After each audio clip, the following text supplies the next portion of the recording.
And as Ian Lee suggested there, in the 16 years since the US first sent forces to Afghanistan, the security situation there has not significantly improved. And in many ways, it has arguably deteriorated. Jonathan Schanzer is the Vice President for Research at the Foundation for the Defense of Democracies and a former terrorism analyst for the U.S. Treasury. He's coming to us now from Washington. Jonathan, thanks so much for joining us here on the program. I just want to get your thoughts on this huge suicide bombing there in this very close to the diplomatic quarters. I mean, this was an attack that was thoroughly thought through. It happened at the height of rush hour, again, very close to several embassies. That's right, and it was a powerful bomb, no question about it. It was definitely designed to attack Westerners, to attack journalists, to attack diplomats. And I think it's really getting at the heart of the debate that we're having here in this country about whether it's time for the United States to pull out or double down. But as you noted, Afghanistan has not been a country that has been easy to stabilize. Al-Qaeda and the Taliban found their way there in the mid-1990s. We tried to root them out.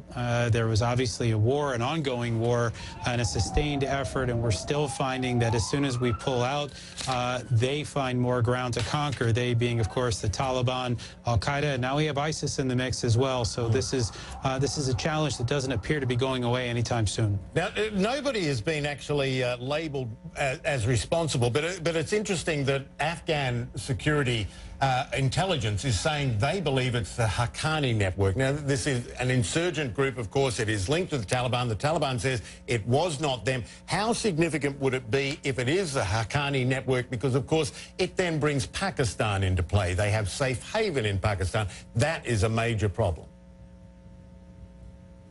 It would be a huge problem, and obviously Pakistan would come under significant fire for that.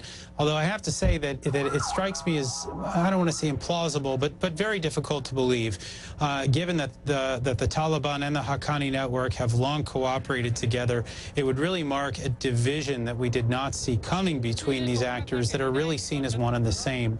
I think it's important to note that sometimes it takes a day or two for groups to claim responsibility. I think probably the finger that most people are pointing right now is to ISIS.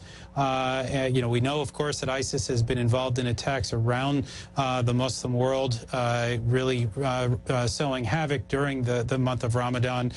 So I wouldn't be surprised if it was ISIS, much more surprised if it was, in fact, the Haqqani network. Tell us more about the ISIS footprint in Afghanistan and how much of a threat it is in that country, because it's not as big of a threat as it is as the Taliban is, right? No, it's not. And clearly what we do need to be focusing on is the Taliban. They continue to conquer territory. They've been conquering provinces. As soon as we leave, they come back in. I think they're in more than half the provinces in Afghanistan right now. That's where the real threat is. I think there's been a tendency to want to focus on ISIS because of the dangers that it poses in Iraq and Syria. And it's, of course, the sort of top terrorist enemy of the United States. But it is certainly not the kind of threat in Afghanistan that we're looking at elsewhere. It seems incredible.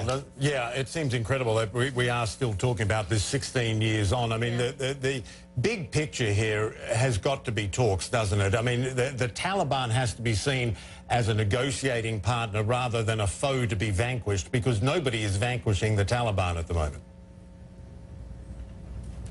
Well, no one is vanquishing them, although we have to say that we have tried to work through this with the Taliban in the past. Of course, the Qataris set up sort of a quasi-embassy. Very little was accomplished there with the U.S. reaching out to the Taliban. There was an attempt to distinguish between capital T and lowercase t Taliban, those we could work with and those that we couldn't.